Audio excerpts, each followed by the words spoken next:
Assalamualaikum warahmatullahi wabarakatuh. Perkenalkan, nama saya Nurhusna Alida dengan NIM 24101253200002 dari kelas 2A. Di sini saya akan menjelaskan tentang peta, atlas, dan glob. Pengertian peta. Menurut Ica, peta diartikan sebagai suatu gambaran unsur-unsur atau kenampakan abstrak yang dipilih dari permukaan bumi atau yang ada kaitannya dengan permukaan bumi atau benda-benda angkasa, dan umumnya digambarkan pada suatu bidang datar dan diperkecil atau diskalakan. Peta merupakan gambaran sebagian atau seluruh wilayah permukaan bumi dengan berbagai kenampakannya pada suatu bidang datar yang diperkecil menggunakan skala tertentu. Ini menurut Gunawan 2023. Dapat disimpulkan bahwa peta adalah gambar sebagian atau seluruh permukaan bumi pada bidang datar yang diperkecil dengan menggunakan skala tertentu dan dilengkapi dengan simbol-simbol. Manfaat peta. Yang pertama, untuk mengetahui jarak dari satu tempat ke tempat lainnya agar dapat mengetahui ukuran jarak satu dengan tempat lainnya menggunakan skala peta. Yang kedua, untuk mengetahui arah dari suatu tempat, contohnya dengan peta kawasan ASEA mana, maka kita dapat mengetahui negara Indonesia berada pada lokasi di sebelah selatan negara Filipina. Yang ketiga, untuk menjelaskan kondisi dari lingkungan atau suatu tempat. Contohnya, melalui peta maka dapat diketahui negara suatu wilayah di daerah tropis, daerah kutub, atau daerah sedang. Yang keempat, melalui peta tematik maka kita dapat memperoleh data tertentu yang dapat dibutuhkan. Yang kelima, melalui peta kita dapat memperkirakan kemungkinan usaha yang dapat dilakukan. Selanjutnya, komponen-komponen peta. Yang pertama, judul peta. Judul peta biasanya diletakkan pada bagian atas peta. Judul harus mencerminkan isi dan tipe peta. Yang kedua, garis tepi peta. Garis tepi peta merupakan garis yang membatasi informasi yang terdapat pada peta tersebut. Garis tepi peta disebut juga sebagai bingkai peta. Yang ketiga, petunjuk arah. Petunjuk arah merupakan tanda pada peta yang menunjukkan arah utara, timur, barat, selatan daerah yang digambarkan. Petunjuk arah sebaiknya diletakkan di sebelah kanan setelah judul peta. Yang keempat, skala peta. Skala peta yaitu perbandingan jarak datar antara dua titik di peta dan jarak sebenarnya di permukaan bumi. Skala peta dapat ditulis di bawah legenda, di luar garis tepi peta, atau di bawah judul peta. Jenis-jenis skala yang lazim digunakan pada peta-peta saat ini umumnya ada dua. Yang pertama, skala angka dan skala garis. Yang kelima, garis astronomis. Garis astronomis adalah garis yang menunjukkan di mana lokasi daerah yang digambarkan berdasarkan garis bujur dan garis lintangnya. Pada tepi peta ditulis angka derajat yang menunjukkan derajat garis lintang dan garis bujur. Selanjutnya, komponen peta yang ke-6, peta insert. Peta insert adalah peta berukuran kecil yang disisipkan pada peta utama. Umumnya, peta insert diletakkan di bagian sisi kanan, sisi kiri, di bawah peta, dan dalam garis tepi peta. Tujuan adanya peta insert adalah untuk memperlihatkan lokasi yang digambar pada peta utama dalam hubungannya dengan daerah sekitarnya. Yang ketujuh, lembaga pembuat dan tahun pembuatan. Lembaga pembuat dan tahun pembuatan dicantumkan di bawah kanan peta.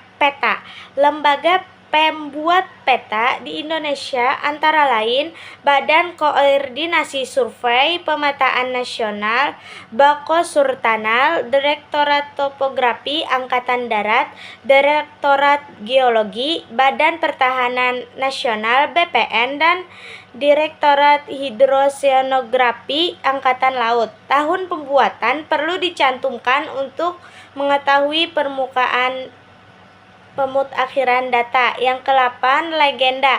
Legenda adalah kolom keterangan tentang simbol-simbol yang terdapat dalam peta. Pada umumnya, legenda diletakkan di sudut kiri bawah peta dan kanan peta. Simbol adalah tanda-tanda khusus dalam meliputi simbol titik, simbol garis, dan simbol wilayah. Selanjutnya, macam-macam peta dibagi menjadi 4. Yang pertama, berdasarkan isi. Berdasarkan isi dibagi menjadi 2. Yang pertama, peta umum, contohnya topografi dan atlas. Yang kedua, peta tematik, contohnya iklim, kepadatan penduduk, dan geologi. Yang kedua, berdasarkan skala. Yang pertama, skala besar, skala sedang, skala kecil. Yang ketiga, berdasarkan fungsi. Ada 4, yaitu peta navigasi, peta militer, peta pariwisata, peta perencanaan. Yang keempat, berdasarkan bentuk. Yang pertama, peta digital, peta cetak, dan peta timbul. Kita akan masuk ke pembahasan atlas. Atlas merupakan kumpulan peta dan informasi lain dalam bentuk buku ataupun dalam keadaan lepas-lepas tetapi menjadi satu.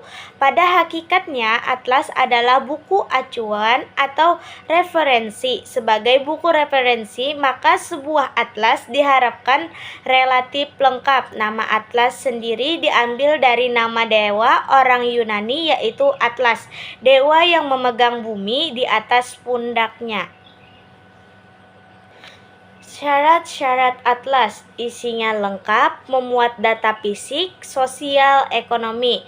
Yang kedua, gambar serta petanya jelas, dibuat dengan menggunakan tata warna yang benar juga menarik. Yang ketiga, mudah dipahami. Yang keempat, gambar dan peta diurutkan sesuai judul atlas. Selanjutnya, ciri-ciri atlas. Selain dari syarat di atas, atlas yang baik juga menggunakan tata warna pada peta-peta. Pada dasarnya itu disesuaikan dengan simbol-simbol yang ada. Kemudian pada halaman depan mencantumkan sebuah legenda peta yang menjelaskan mengenai arti dari simbol-simbol di dalam atlas.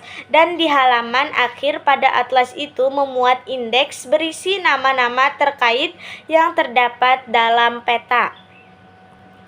Fungsi atlas. Atlas yang pertama sebagai menunjuk lokasi dalam pemetaan wilayah. Yang kedua, atlas memberikan informasi tentang posisi. Yang ketiga, atlas sebagai letak dan luas suatu wilayah. Yang keempat, menunjukkan relief-relief berupa penampakan bumi di suatu wilayah. Selanjutnya, klasifikasi atlas. Yang pertama, atlas nasional. Atlas nasional merupakan atlas yang dibuat dengan secara nasional oleh suatu negara tertentu yang isi pokoknya itu berdasarkan pada data, gambar, pulau, serta juga wilayah pada negara pembuatannya. Yang kedua, atlas dunia. Atlas dunia merupakan atlas yang dibuat untuk dapat memaparkan keadaan seluruh dunia, melingkupi juga benua Asia, Afrika, Australia, Eropa, Amerika, juga Antartika. Yang ketiga, atlas semesta. Atlas semesta merupakan sebuah atlas yang dibuat untuk dapat memaparkan keadaan semesta. Pada dasarnya, atlas semesta ini berhubungan dengan tata surya, galaksi, planet, satelit, peredaran benda angkasa, perbintangan, serta lain-lainnya. Selanjutnya, pengertian globe. Kata globe berasal dari bahasa Latin yaitu globus, yang artinya bola atau bulatan. Globe merupakan suatu tiruan bola bumi yang diperkecil dan menyerupai aslinya, tidak seperti peta biasanya yang digambarkan pada suatu bidang datar, biasanya kertas. Globe digambarkan pada sebuah bola sehingga bentuknya mirip bumi, yang sesungguhnya simbol-simbol yang dipakai pada globe sama dengan simbol-simbol yang digunakan dalam peta. Oke, kita masuk pembahasan terakhir, yaitu fungsi dan manfaat globe.